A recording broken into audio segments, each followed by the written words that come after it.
Hi guys, alpha പുതിയൊരു വീട്ടിലേക്ക് എല്ലാവർക്കും സ്വാഗതം.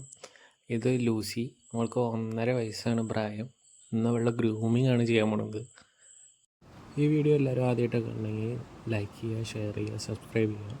നമുക്ക് ഞാൻ ആദ്യമായിട്ട് ഗ്രൂം ചെയ്യുന്ന ടൈമിൽ ഫസ്റ്റ് വല്ല മുടിയൊക്കെ ആകെ ചീന്തി നന്നാക്കി കൊഴിഞ്ഞു പോണ മുടിയൊക്കെ ഫുള്ള് ഡീഷേഡ് ചെയ്തിട്ടാണ് ഫസ്റ്റ് ചെയ്യുന്നത്. ഫുള്ള് ഡീഷേഡ് ചെയ്ത് കഴിഞ്ഞിട്ട് അത് പിന്നെ വെട്ടാനുള്ള മുടിയൊക്കെ ഫുള്ള് വെട്ടിയിട്ടാണ്. പിന്നെ നഖം ഞാൻ വെട്ടാറില്ല. അവളുടെ നഖം ഓൾറെഡി നടക്കുമ്പോൾ തന്നെ തേഞ്ഞ് പോകാറുണ്ട്.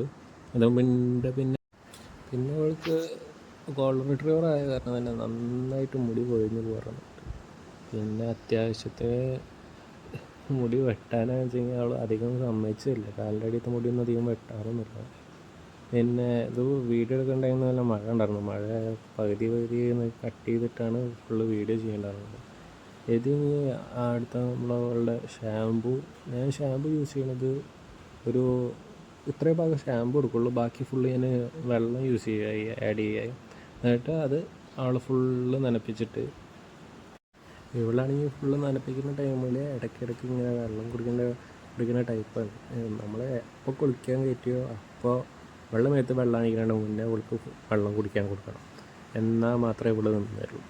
പിന്നെ ഒരു ഗുണമുള്ളത്, ഇവള് കുളിപ്പിക്കുന്ന ടൈമിൽ ഒരു അലമ്പുമില്ല, സുഖമായി നിന്ന് തരും. അപ്പോൾ എല്ലാവരും വീഡിയോ ഫുള്ളായിട്ട് കാണുക. ചാനൽ സബ്സ്ക്രൈബ് ചെയ്യാത്ത ആൾക്കാരാണെങ്കിൽ സബ്സ്ക്രൈബ് ചെയ്യുക. അതുപോലെ ഇനിയും കണ്ടൻറ്റ് വരുന്നതാണ്. അപ്പോൾ ഗോൾഡൻ റിട്രീവറിന് ഡബിൾ കോട്ടാണ് വരുന്നത്. അതുകൊണ്ട് വെള്ളം നനയ്ക്കുമ്പോൾ ശരിക്കും ഫുള്ളായിട്ട് അവരുടെ ഹെയറിൻ്റെ ഉള്ളിലേക്ക് എത്തണ പോലെ ഫുള്ളായിട്ട് വെറ്റാക്കണം. അല്ലെങ്കിൽ അവർക്ക് ഉള്ളിലേക്ക് അധികം വെറ്റൊന്നാവില്ല. പിന്നെ ഇതിപ്പോൾ ഞാൻ എടുത്ത ഷാമ്പുവും പിന്നെ ബാക്കി ഫുള്ള് വെള്ളമാണ് അതിലുള്ളത്. നമ്മളെപ്പോഴും ഡോഗിനെ കുളിപ്പിക്കേണ്ട ടൈമിൽ ശ്രദ്ധിക്കേണ്ട ഒരു കാര്യമാണ്, ഇവർക്ക് നമ്മൾ സോപ്പ് തേച്ച് കഴിഞ്ഞിട്ട് അപ്പം തന്നെ കുളിപ്പിക്കാൻ പാടില്ല. ഒരു 5 മിനിറ്റ് നേരം നിർത്തി കഴിഞ്ഞിട്ട് പിന്നെ അവരുടെ മേത്തുള്ള ഫുള്ള് സോപ്പ് കഴുകി കളയണം. പിന്നെ സോപ്പ് കഴുകി കളയുന്നതിനകത്ത് കുറച്ച് ചിലർ എനിക്കുണ്ടായേണ്ട സംഭവം, നമ്മൾ കഴുകി കളയുന്നതിനകത്ത് ചിലപ്പോൾ സോപ്പിൻ്റെ പത ഫുള്ളായിട്ട് പോയിട്ടുണ്ടാവില്ല. പക്ഷെ അങ്ങനെ നിർത്താൻ പാടില്ല. അപ്പോൾ ഫുള്ളായിട്ട് കഴുകി കളഞ്ഞ് നല്ല വൃത്തിയായി, സോപ്പിൻ്റെ കണ്ടൻറ്റ് അധികം ഒന്നും ഉണ്ടാവാൻ തന്നെ പാടില്ല. പിന്നെ ഇവൾക്ക് ഇടയ്ക്ക് ഈ സോപ്പിൻ്റെ ഇത് ഫുള്ള് പതയാക്കി വെച്ചിട്ട് ഇടയ്ക്ക് ഞാൻ ചീന്തി കൊടുക്കാറുണ്ട്. സോപ്പ് തേച്ച് 5 മിനിറ്റ് നിർത്തുന്ന ടൈമിൽ ഞാൻ മുടി ചീന്തി കൊടുക്കാറുണ്ട്.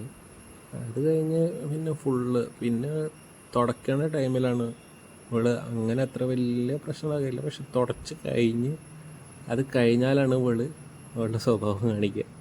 അവൾ നന്നായിട്ട് തുണി ഫുള്ള് കടിച്ചുണ്ടാക്കും. നമ്മളിവരെ കുളിപ്പിച്ച് കഴിഞ്ഞാൽ തന്നെ ഇവർ കുടഞ്ഞു കഴിയുമ്പോൾ ഇവരുടെ ഏകദേശം ഒരു കുറച്ച് മേത്ത് വെള്ളം കുറച്ച് ഏകദേശം പോയിണ്ടാവും. പിന്നെ തുടക്കുന്ന ടൈമിൽ ഇങ്ങനത്തെ ഓരോ പരിപാടികൾ കാണിച്ചുകൊണ്ടിരിക്കട്ടെ ഞാൻ.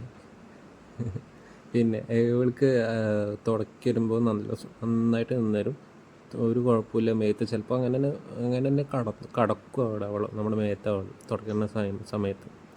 പിന്നെ ഇവള് തുടച്ച് കഴിഞ്ഞ് ഞാൻ നേരത്തെ പറഞ്ഞ തുടച്ച് കഴിഞ്ഞാൽ നമ്മുടെ തോർത്തെടുത്ത് കളിക്കാൻ നോക്കും. ചിലപ്പോൾ തോർത്ത് ബാക്കി ഉണ്ടാവില്ല ചില സമയത്ത്. പിന്നെ തുടയ്ക്കുന്ന ടൈമിൽ എപ്പോഴും വരെ ഹെയർ മാക്സിമം ഡ്രൈ ആക്കാൻ ശ്രമിക്കുക. പിന്നെ ചെവിയുടെ അടിഭാഗത്ത് അവരെയാണ് കൂടുതൽ ഈ വെള്ളം തന്നെ ഇൻഫെക്ഷനൊക്കെ വരാൻ ഭയങ്കര ചാൻസ് ഉള്ള കാരണം കൂടുതലും അവരുടെ ചെവിയുടെ ഭാഗം നന്നായിട്ട് തുടച്ചു കൊടുക്കുക. വെള്ളം ഉണ്ടാവാൻ തന്നെ പാടില്ല. പക്ഷെ ചില സമയത്ത് അവിടെ വെള്ളം ഉണ്ടാവും, ഇല്ലയെന്നല്ല. അത് നമ്മൾ നോക്കിയിട്ട് തന്നെ ചെയ്യണം. ഫുള്ള് തുടച്ചു കൊടുത്ത് അത് കഴിഞ്ഞ് അവളെ ഇവിടെ ഇറക്കി കൊണ്ടുവരുന്ന ടൈമിൽ അവിടെ തത്തേനെ കണ്ടിട്ട് ഒരു ഹായൊക്കെ പറഞ്ഞതിൻ്റെ ശേഷം അവൾ പിന്നെ തിരിഞ്ഞിട്ട് കെട്ടേണ്ട സ്ഥലത്തേക്ക് കയറുള്ളൂ. അവളെ കെട്ടി കഴിഞ്ഞിട്ട് ഹെയർ ഡ്രയർ യൂസ് ചെയ്തിട്ട് വേറെ ഉണക്കും ഞാൻ. പക്ഷേ നമ്മളെ ഡോഗ്സിന് ഹെയർ ഡ്രയറൊക്കെ ഭയങ്കര പേടിയാണ്. അപ്പോൾ അത് പേടിക്കാൻ വേറെ ഒന്നുമില്ല, ഭയങ്കര ശബ്ദമായ കാരണമാണ്, കൂടുതൽ നല്ല ശബ്ദമുള്ള കാരണമാണ് അവർക്ക് അത് പേടി. പിന്നെ നമ്മുടെ ചാനലിൽ 10K സബ് കിട്ടുകയാണെങ്കിൽ എന്തായാലും വേറൊരു ഡോഗിനെ കൂടി മേടിക്കുന്നതാണ്. പിന്നെ ഇത് ഹെയർ ഡ്രയർ ഫുള്ളായിട്ട് അവളുടെ ഫുള്ള് ഡ്രൈ ചെയ്ത് കഴിഞ്ഞിട്ട് പിന്നെ ഞാൻ നിർത്താറുള്ളൂ. ഡ്രൈ ചെയ്ത് കഴിഞ്ഞാൽ പിന്നെ വീണ്ടും അത് ചീന്തി കൊടുക്കാറുണ്ട് ഹെയർ. അവളുടെ കഴുത്തിൻ്റെ അവിടുത്തെ ഹെയർ കുറച്ച് ഒന്ന് നാശമായിട്ടുണ്ട്. വേറെ ഒന്നുമല്ല, ഇങ്ങനെ കെട്ടിയിടുന്ന ടൈമിൽ നമ്മുടെ ചങ്ങല അവിടെ ഇരുന്നിരുന്നിരുന്ന് അങ്ങനെ ആവണതാണ്. അപ്പോൾ നമ്മൾ വീട്ടിൽ നായ്ക്കളുണ്ട്, എന്തായാലും 4 സൈഡും വീടിൻ്റെ കെട്ടി കഴിഞ്ഞിട്ട് അവർ ഫ്രീ ആക്കി വിടാൻ ശ്രമിക്കുക. ഇവൾ ഫ്രീ ആക്കി വിട്ട് കഴിഞ്ഞാൽ ആൾ ഓടും. ഓടിക്കഴിഞ്ഞാൽ പിന്നെ ഞാൻ വേറെ എവിടെന്നെങ്കിലും പോയി എടുത്തോണ്ടേ ഇവിടെ. ഇതിപ്പോൾ നമ്മൾ ഫുള്ള് ഗ്രൂമിങ് ഒക്കെ കഴിഞ്ഞ് നല്ല സുന്ദരി കുട്ടിയായിട്ടുണ്ട്.